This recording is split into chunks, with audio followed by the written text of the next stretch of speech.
திமுகவை சேர்ந்த நிர்வாகி எம்.ஆர். ரங்கநாதன் என்பது அவருடைய பெயர்.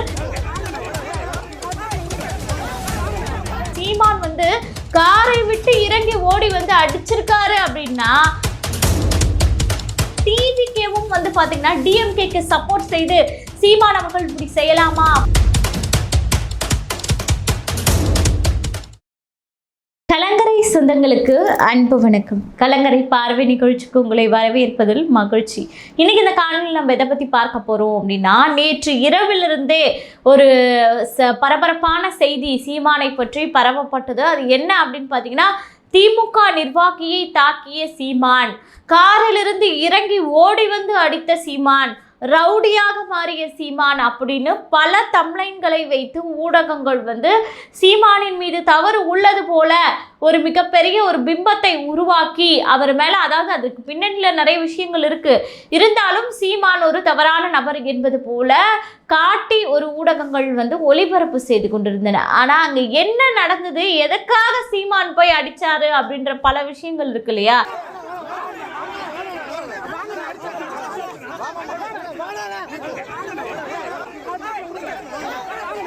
தேவைப்படக்கூடிய இடத்துல கோவப்படுவது அப்படின்றது ஒரு மனிதனின் இயல்பான குணம். அப்போ சீமான் காரை விட்டு இறங்கி ஓடி அடிச்சிருக்காரு அப்படின்னா அந்த இடத்துல அவன் என்ன செஞ்சான்றது ஒரு பேசுபொருளா இருக்குல்ல. ஆனா ஒரு ஊடகம் கூட அந்த திமுக நிர்வாகி செய்தது தவறு அப்படிங்கிற மாதிரி சொல்லக்கூடிய வகையில எந்த ஒரு செய்தியும் ஒளிபரப்பாததுதான் ஊடகங்களின் தற்போதைய நிலையாக இருக்கு. சீமான் அவர்கள் எதற்காக கடலூர் நேற்று சென்றிருந்தார் அப்படின்னா, கடலூர் விருதாச்சலத்துல பாத்தீங்க அப்படின்னா தமிழ்நாடு அரசு பணியாளர்கள் சங்கம் சார்பாக பாத்தீங்கன்னா 20 அம்ச கோரிக்கைகளை வலியுறுத்தி ஒரு கண்டன ஆர்ப்பாட்டம் நடத்திட்டு இருந்தாங்க.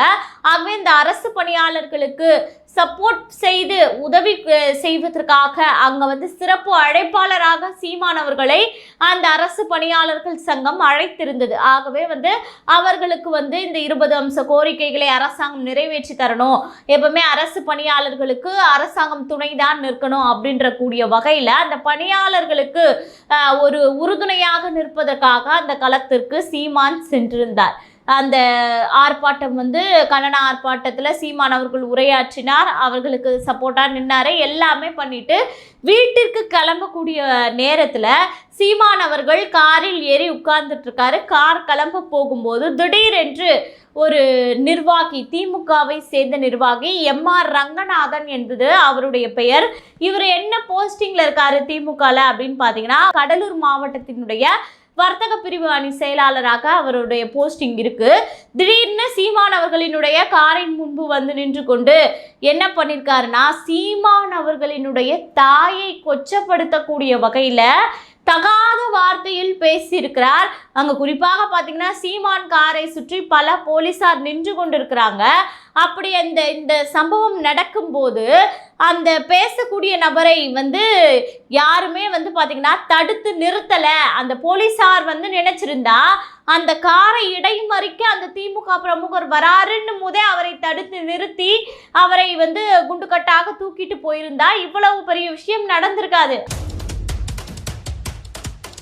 அந்த திமுக நிர்வாகி எம்.ஆர். ரங்கநாதனை பேச விட்டு வேடிக்கை பார்த்திருக்கிறார்கள். அவங்க தடுத்தாங்க, போலீஸார் தடுக்கவே இல்லையான்னு கேட்டா தடுத்தாங்க. எப்ப தடுத்தாங்க அப்படின்னா, அதாவது காரை விட்டு இறங்கி அந்த திமுக நிர்வாகியை தாக்கினார் இல்லையா, அப்போதுதான் பாத்தீங்கன்னா இவங்க போலீஸார் விலக்கி விட்டுருக்காங்க. ஆனா இதற்கு முழு உறுதுணையாக போலீஸார் அந்த இடத்துல இருந்திருக்காங்கன்றதுதான் அங்க இருக்கக்கூடிய நபர்கள், நாம் தமிழர் கட்சியை சேர்ந்தவர்கள் சொல்லக்கூடிய ஒரு பெரும்பான்மையான புகாரா இருக்கு. என்னன்னா, அவன் ஒருத்தன் திமுக நிர்வாகியா இருக்கட்டும், யாரா வேணா இருக்கட்டும், ஒரு அரசியல் கட்சி தலைவரினுடைய, அதுவும் பாத்தீங்கன்னா இப்ப பிரதான கட்சியாக இருக்கு, 8% ஓட்டு வாங்கி அங்கீகரிக்கப்பட்ட ஒரு அரசியல் கட்சியினுடைய தலைவரினுடைய காரை ஒரு சாதாரண திமுக பிரமுகர் மறைச்சி தகாத வார்த்தையில பேசுறாரு அப்படின்னும் போது, மறைக்கும் போதே அந்த போலீசார் அவரை தடுக்கல, அவரை பேச விட்டு வேடிக்கை பார்த்தாங்க. அவர் சொன்ன வார்த்தைகள் சீமான் அவர்களினுடைய தாயை கொச்சைப்படுத்தக்கூடிய வகையில் இருந்தது. அதை பொறுக்க முடியாமல் தான்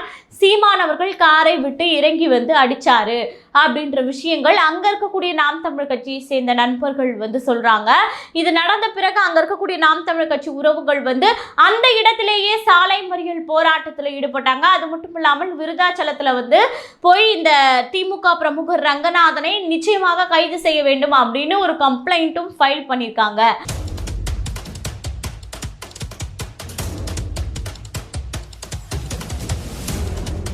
சரி, அப்போ சீமான் அடிச்சது நீங்க சரி அப்படின்னு சொல்றீங்களா அப்படின்றது வந்து நீங்க கேட்கக்கூடிய கேள்வியா இருக்கும். சீமான் அவர்கள் அடித்தது தவறுதான், நான் இல்லை அப்படின்றத நான் இந்த இடத்துல பதிவு பண்ண விரும்பல.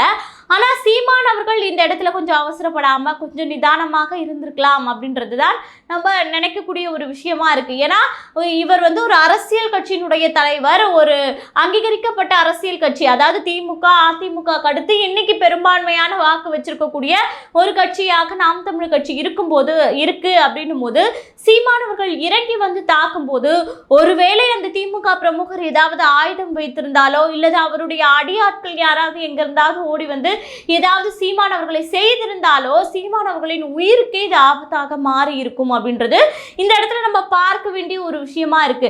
ஏன்னா வந்து ஒரு பிரச்சனை பண்ணணும் அப்படின்னு வரவங்க எல்லா மைண்ட் செட்லயும் வருவாங்க இல்லையா, இது சக்சஸ் ஆகலைன்னா இன்னொன்னு அப்படின்ற மாதிரி. அப்போ இந்த மாதிரி இருக்கும்போது சீமானவர்களுக்கு பாதுகாப்பு ரொம்ப முக்கியம். அதை வந்து தம்பிகளும் சரி இருக்கக்கூடிய நாம் தமிழர் கட்சி உறவுகளும் சரி அதை மனதில் வைத்துக் கொள்ளணும்.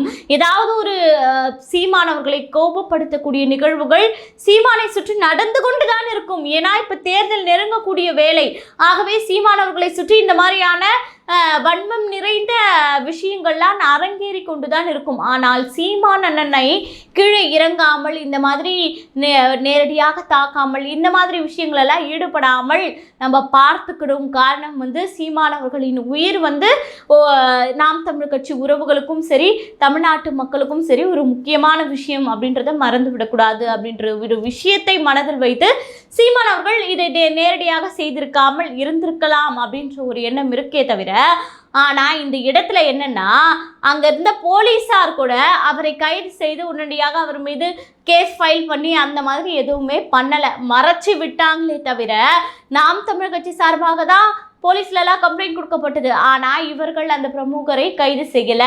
அந்த இடத்துல கடலூர் மாவட்டத்துல இந்த ரங்கநாதன் அப்படின்றவர் ஒரு பிபிசிஎல்லினுடைய ஒரு பெட்ரோல் பங்க் ஓனராக இருக்காரு. பிபிசிஎல் நடத்தக்கூடிய அந்த பெட்ரோல் பங்க்லாம் இருப்பாங்களே அந்த மாதிரி டெண்டர் எடுத்து நடத்தக்கூடிய ஒரு ஓனராக இருக்கிறாரு. அப்படி இருக்கும்போது அந்த ரங்கநாதனை எத்தனை பேருக்கு தெரியும் அந்த இடங்கள்ல அப்படின்னு பார்த்தீங்கன்னா அங்கே இருக்கக்கூடிய லோக்கல் ஆட்களுக்கு தெரியும், அவ்வளோதான். ஆனால் சீமானவர்கள் அப்படி கிடையாது. ஏன்னா வந்து சீமானவர்களின் ரேஞ்ச் அப்படின்னு பார்த்தீங்கன்னா ஒரு உயர்ந்தபட்ச ஒரு அரசியல் கட்சியினுடைய தலைவர்.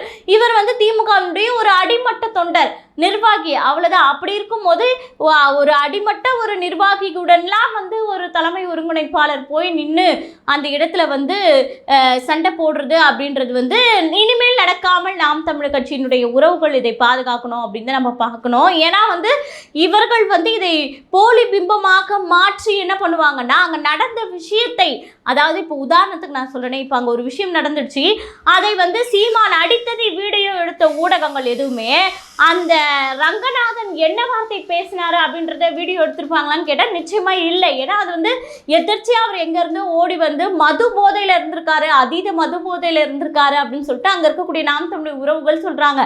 அப்ப அவர் சொன்ன அந்த வார்த்தைகளை யாருமே பதிவு செய்யல. ஆனா சீமான் அவர்கள் கோபப்பட்டு அந்த இடத்துல தன்னுடைய கோபத்தை வெளிப்படுத்தியதை தான் பதிவு செய்து அதை தவறாக சித்தரித்தாங்க. இந்த ஒரு ஆதாரத்தை வைத்துக்கொண்டே இவர்கள் வந்து என்ன பண்ணுவாங்கன்னா திமுகவின் சார்பாக திமுகவின் ஏவலின் பேரில் வந்து பார்த்தீங்கன்னா சீமான் அவர்களின் மீது வழக்கு பதிவு செய்து சீமான் அவர்களுக்கு அழுத்தம் கொடுக்கக்கூடிய வேலைகளை எல்லாம் செய்வார்கள். ஆகவே இது இப்போதானா திமுக சார்பாக இப்போதான் முதல் முறையாக நாம் தமிழர் கட்சியை நோக்கி தாக்குதல்கள்லாம் நடக்குதான்னு கேட்டால் இல்லை. அதுக்கு முன்னாடி 3 வருஷத்துக்கு முன்னாடி தர்மபுரியில் வந்து பார்த்தீங்கன்னா நாம் தமிழர் கட்சியின் சார்பாக ஒரு கண்டன ஆர்ப்பாட்டம் நடைபெற்றது. அதில் வந்து பார்த்தீங்கன்னா நாம் தமிழர் கட்சியினுடைய அப்போதைய வேட்பாளராக இருந்த ஹிம்லர் வந்து பார்த்தீங்கன்னா நாம் தமிழர் கட்சி சார்பாக மேடையில் பேசி கொண்டிருந்தாரு. அப்போதே வந்து பார்த்தீங்கன்னா திமுகவை சேர்ந்தவர்கள் மேடை ஏறி திரு ஹிம்லர் அவர்களை தாக்கி அந்த மைக்கெல்லாம் உடைச்சி அந்த விஷயமெல்லாம் வந்து நடந்திருக்கு. ஆனால் அந்த திமுக பிரமுகர் இன்னுமே திமுகல தான் இருக்காரு. இந்த விஷயம் செய்ததன் பின்னர் அவர் வந்து இதுவரை கைது செய்யப்படலை அப்படின்றதான் வந்து இந்த இடத்துல பார்க்கக்கூடிய விஷயம். ஏன்னா ஆளும் கட்சியினுடைய பவரை வைத்து இவர்கள் வந்து இத்தகைய அநீதிகளை அரங்கேற்றுகிறார்கள் அப்படின்றதுக்கு இது போன்ற நிகழ்வுகள் சாட்சியாக இருக்கு அப்படின்றத தான் நம்ம பார்க்க வேண்டிய விஷயமா இருக்கு. இதுக்கு முன்னாடி வந்து பார்த்தீங்கன்னா காளியம்மாள் அவர்கள் வந்து பார்த்தீங்கன்னா திருவாரூர் சித்தமலையில் இப்படிதான் பிரச்சார மேடையில் பேசி கொண்டிருக்கும் போது அங்கிருந்த திமுக ஆட்கள் என்ன பண்ணாங்கன்னா மது பாட்டில்கள், கற்கள் எல்லாத்தையுமே கொண்டு காளியம்மாள் அவர்களை தாக்கக்கூடிய நிகழ்வுகள் எல்லாமே வந்து நாம் தமிழர் கட்சிக்கு எதிராக அரங்கேறி இருக்கு.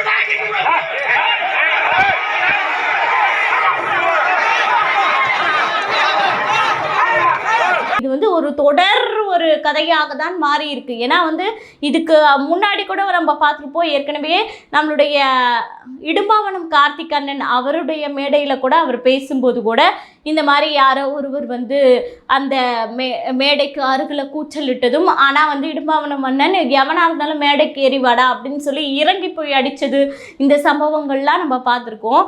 இப்போ ஹிம்லர் அவர்கள் தாக்கப்பட்டப்போ கூட சீமான் அவர்கள் கொடுத்த ஒரு பேட்டி வைரல் ஆனது. என்னன்னா, என் தம்பி இளம் பிள்ளை, ஆகவே அவர் வந்து அந்த இடத்துல தாக்கலா. இதே வந்து நான் அந்த மேடையில் பேசியிருந்தேன் அப்படின்னா நான் வந்து இறங்கி காலில் இருப்பதை கழட்டி அடித்திருப்பேன் அப்படின்னு சொல்லிட்டு தன்னுடைய அந்த கோபத்தை வெளிப்படுத்தி இருந்தார். ஆகவே எப்பேற்பட்ட ஒரு மனிதனாக இருந்தாலும் சரி, நம்மளுடைய தன்மானத்தை தொடக்கூடிய வகையில் ஒருவர் வார்த்தையை விட்டால் எப்பேற்பட்ட மனிதருக்கும் கோபம் வரும் அப்படின்றது இயல்பான ஒரு விஷயம். என்னதான் அது வந்து இயல்பான ஒரு விஷயமாக இருந்தாலும் அதனில் அறத்தின் வழியில் அந்த கோபம் இருந்தாலும் சீமான் அவர்களின் உயிருக்கு, சீமான் அவர்களின் பாதுகாப்பு என்பது நமக்கு மிகவும் முக்கியமான விஷயம். ஆகவே இந்த மாதிரியான பிரச்சனைகள்லாம் இன்னும் தேர்தலுக்கு அதிகமாக வந்து கொண்டுதான் இருக்கும். ஆகவே தம்பி தங்கைகள் வந்து அதை பார்த்து கொள்வார்கள். திரு சீமான் அவர்கள் வந்து இது போன்ற நேரடியாக தாக்கக்கூடிய வேலைகளை எல்லாம் செய்யாமல் இருப்பது சீமான் அவர்களுக்கும் நாம் தமிழர் கட்சிக்கும் தமிழக மக்களுக்கும் ஒரு நல்ல ஒரு விஷயமாக அமையும் அப்படின்றது தான் வந்து இதில் ஒரு முக்கியமான விஷயமாக பார்க்கப்படுது. இது வந்து ஒரு தாழ்மையான ஒரு வேண்டுகோளாக தான் நம்ம வந்து நாம் தமிழர் கட்சிக்கு வைக்கக்கூடிய ஒரு விஷயமா இருக்கு. ஆகவே தேர்தல் நெருங்கக்கூடிய வேலைகளில் சர்ச்சைகள், தொந்தரவுகள் இதெல்லாம் கொடுப்பது தான் வந்து ஆளும் கட்சியினுடைய ஒரு மிகப்பெரிய ப்ராஜெக்ட் டார்கெட்டாக இருக்கும். ஆகவே வந்து இதையெல்லாம் அனுசரித்து கடந்து செல்வது அப்படி அதையும் தாண்டி தான் நமக்கு வெற்றி கிடைக்கும் அப்படின்றதுல எந்த ஒரு மாற்று கருத்தும் இல்லை. ஆகவே வந்து பொறுத்திருந்து பார்க்கலாம். திமுக நபர்கள்ல என்ன பண்ணிட்டு இருக்காங்கன்னா, இந்த எக்ஸ் இந்த மாதிரியான சமூக வலைத்தளங்களை பயன்படுத்தி சீமான் அவர்களுக்கு அகைன்ஸ்டாக கருத்துக்களை பதிவு செய்து கொண்டிருக்கிறார்கள். ஒரு அரசியல் கட்சி தலைவர்கள் இப்படி செய்யலாமா அப்படி இப்படின்னு, சரி அவங்க செய்யட்டும், அவங்களுடைய அவதூறு என்பதுதான் அவங்களுடைய பொழப்பு அப்படின்னு சொல்லிட்டு போயிடலாம். ஆனா இதுல என்ன ஒரு பார்க்க வேண்டிய ஒரு விஷயமா இருக்குன்னா, டிவிகேவும் வந்து பாத்தீங்கன்னா டிஎம்கேக்கு சப்போர்ட் செய்து சீமான் அவர்கள் இப்படி செய்யலாமா அப்படின்னு அவங்களுக்கு சப்போர்ட் செய்து பண்ணும்போது தான் கேட்கும் போது பார்க்கும் போது வேதனையாக இருக்கு. ஏன்னா நீங்க வந்து என்னன்னா உங்களுடைய எதிரியா டிஎம்கே, அப்படி இருக்கும்போது நீங்க அந்த டிஎம்கேவினுடைய இந்த மாதிரி அத்துமீறல்களுக்கு சப்போர்ட் பண்றீங்கன்னா அப்ப நீங்க எப்படி ஒரு மாற்றாக இருப்பீங்க? இன்னொன்னு, நீங்க எப்படி ஒரு மாற்றத்தை கொண்டு வருவீங்க? நீங்களும் அப்ப வருங்காலத்துல இப்படிதான் செயல்பட போறீங்களா அப்படின்ற பல கேள்விகள்லாம் இருக்கு. இதுக்கு தமிழ்நாட்டு மக்களாகிய நீங்கள் தான் விடை கொடுக்கணும் அப்படின்னு நான் சொல்ல விரும்புகிறேன். நீதி என்றைக்குமே வந்து பார்த்தீங்கன்னா என்னதான் மறைத்தாலும் ஒரு நாள் வெல்லும் அப்படின்னுவாங்கல்ல, அதன்படி நீதி வெல்லும் அப்படின்ற ஒரு நம்பிக்கையில் நம்ம கடந்து செல்வோம். நன்றி.